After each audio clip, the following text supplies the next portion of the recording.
One, two, 3, 4.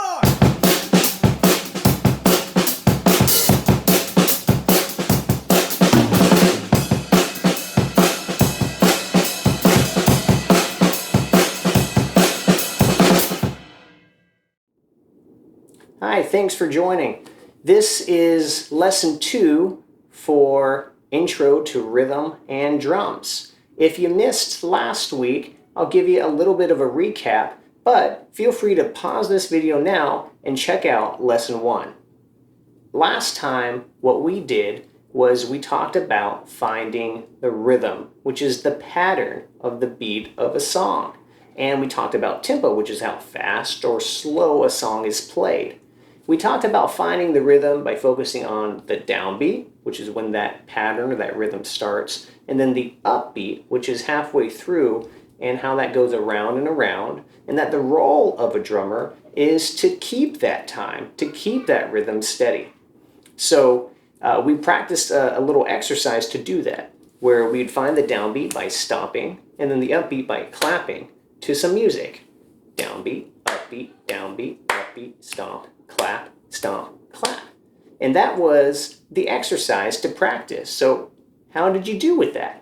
Did you get a little bit better with it? Maybe you're becoming an expert at finding the rhythm of songs, which is great. Makes you into a great drummer. So if you want, this is actually a good time to pause the video now to practice. So find any old song, do the downbeat, upbeat, stomp, clap exercise, and get yourself a little warmed up and ready to go, and join me back here for this lesson, and we'll continue on. Go ahead and do that now.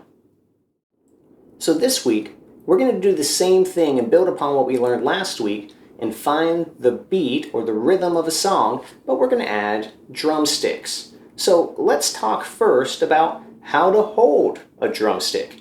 There are 2 ways that I'm going to show you. The first is the easiest. It's called matched grip. And you know why? Because your hands match when you grip the stick. So here's what you're going to do.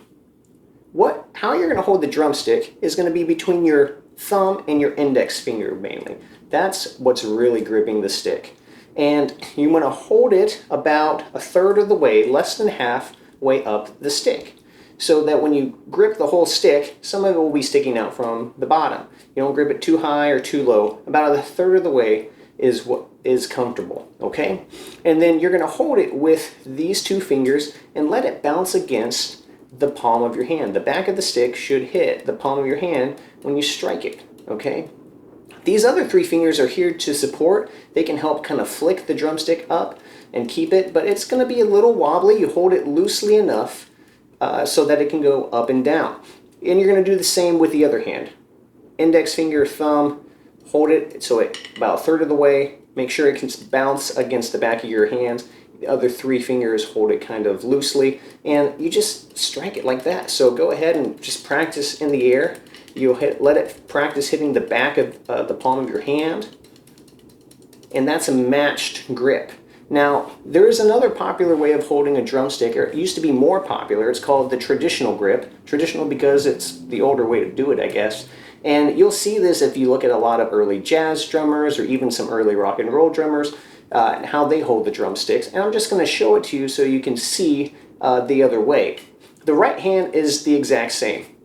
The left hand, though, you hold the drumstick between your thumb and your index finger, the webbing there, and you take the bottom 2 fingers, and those hold the stick underneath, while the other 2 fingers curl on top, okay? And you kind of let it rest there in the webbing of your thumb and index finger.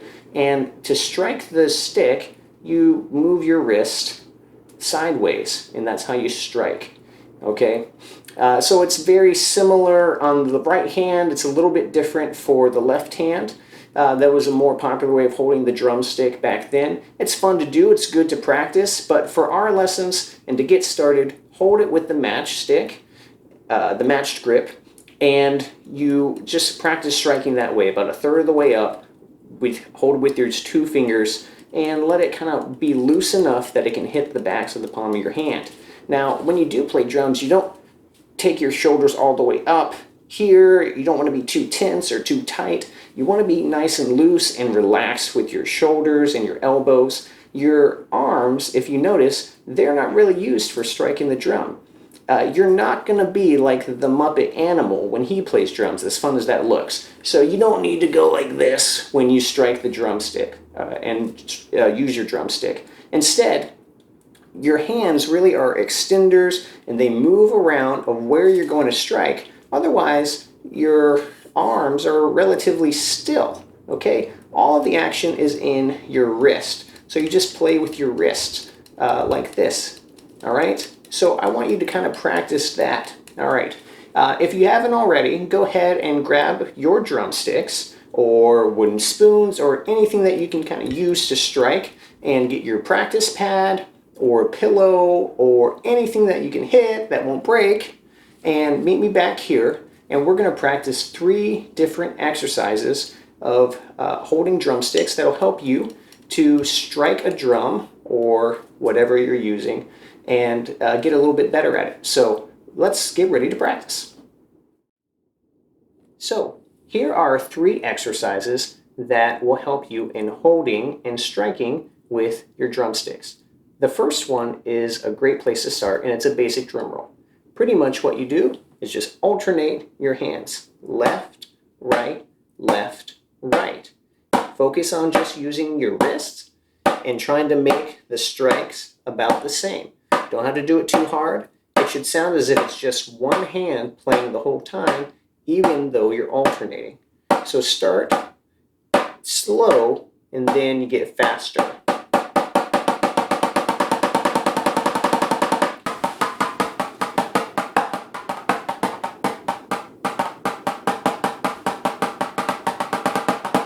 If you can do that, you can pretty much play the song Wipeout, which is doing that basic drum roll.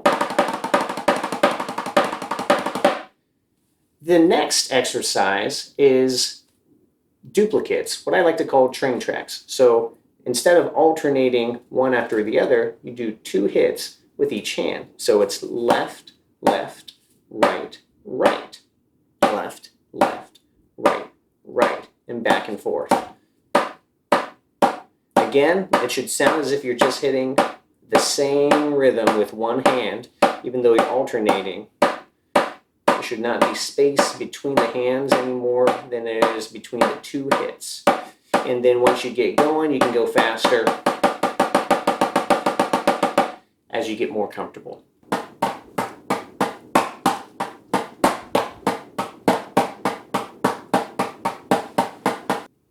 The third and last exercise is really a combination of the 2 of those, and it's called a paradiddle, which is a funny drummer way of saying something that's about a sequence of 4 hits. And it's going to start with 1 strike each where you alternate, and then you do a double with the same hand. And then you go to the other hand, do 1 each, and then you double again. So slowly it's left, right, left, left, right, left, right, right. And then you keep going in that pattern. Left, left, right, left, right, right. Singles, and then double. Go to the other one, singles, and double. But you want to keep, again, the rhythm going without any stopping in between. This one's going to take a little bit more time, but it's really good because it's going to help with the coordination of telling your different hands what to do, which is what drumming is all about. So take it slow and get comfortable with the pattern before you go faster.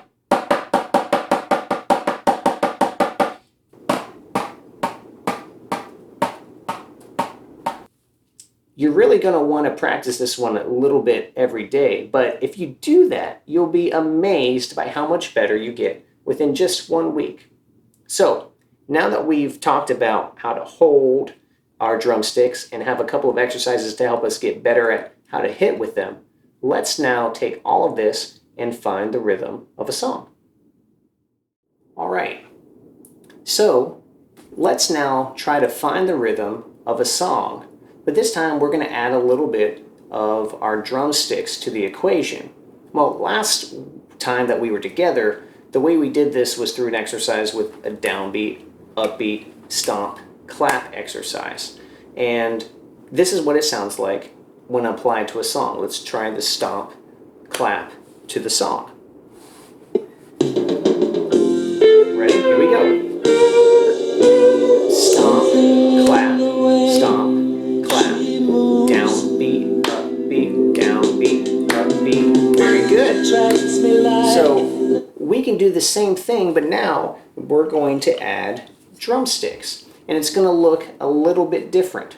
So instead of a stomp, clap, I still want you to stomp, but when you stomp, I want you to use your right hand and hit at the same time. Stomp. And then, instead of clapping, I just want you to hit with your left hand. Clap, right? So stomp, and then hit. And every time we stomp, we hit with our right, and then we use our left. Let's see what this sounds like when we play to the same song, and then my son and trusty sidekick Jude will also show you what it looks like, and he's going to do the exercise with us too. Okay, let's play.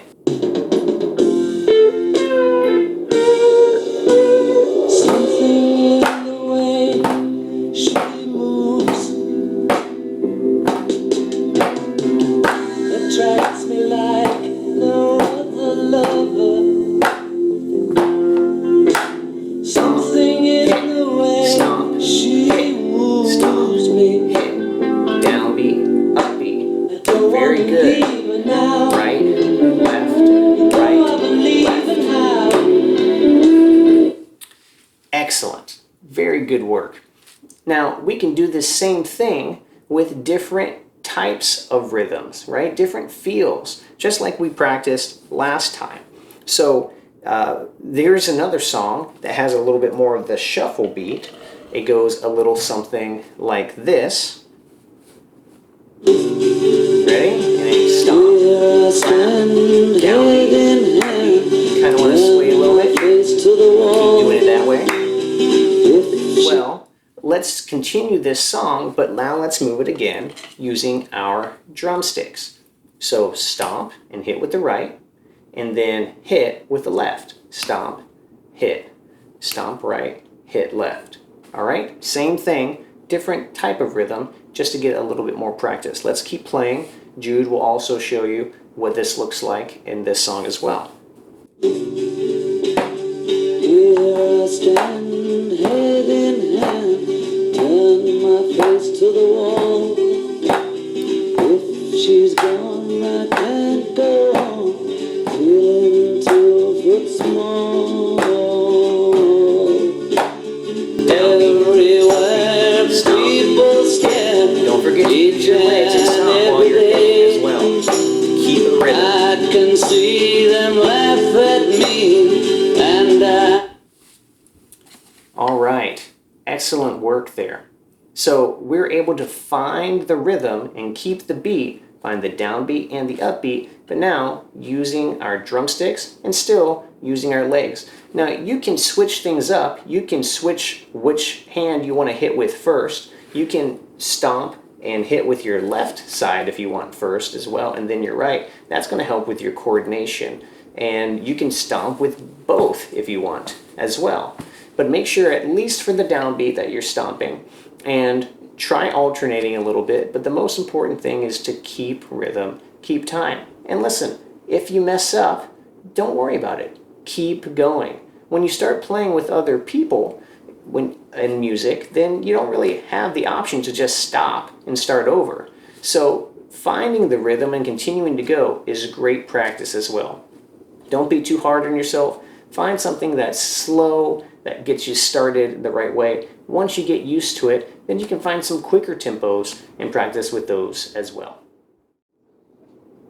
So let's review what we've learned so far. The first part that's really important for a drummer is to be able to find the rhythm, right? Find the beat, the pattern of a song. And we do that by identifying the downbeat where the rhythm starts and the upbeat of the song, and keep that cycle going.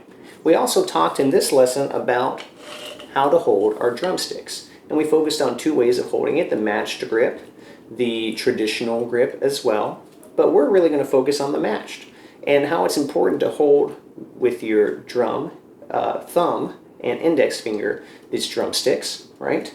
And to use your wrists instead of your whole arms. We also reviewed 3 different exercises to help you with learning how to hold the drumsticks, all right? And how to strike with it. The basic drum roll, left, right, left, right, left, right, left, right. The train tracks, left, left, right, right, left, left, right, right. And then the basic paradiddle, which is a combination of the two. Left, right, left, left, right, left, right, right. And then we put it together by helping to find the rhythm of a song with using our drumsticks and doing the stomp clap exercise, but this time with our drumsticks. So we stomp and strike with the right and then hit with the left. Stomp, hit, to the rhythm of the song. So here are 2 things that you can do in the meantime to get pretty good at these exercises so that you're ready for the next lesson. Number 1 is practice your paradiddle for 2 minutes every day. Set a timer, just 2 minutes. You can do anything for 2 minutes and just practice the paradiddle. Go nice and slow until you get the rhythm and you kind of get the sequence and can continue going back and forth without messing up. And then you can go a little faster when you get comfortable. And keep it going. 2 minutes. And then what I want you to do is find a song, any old song, and then practice the stomp hit exercise that we did for one whole song. Find the rhythm, the downbeat and upbeat, and then stomp and hit on the downbeat, and then hit with the other hand for the upbeat. One song every day. Now, next time that we meet, we're going to take what we've learned so far, and then we're going to move it over to the drum kit and learn how you can do all of this to make a basic beat and keep rhythm in a song. And I'll show you some exercises, so if you don't have a drum kit, what you can do on a practice pad as well. So until next time, keep those sticks moving and practice.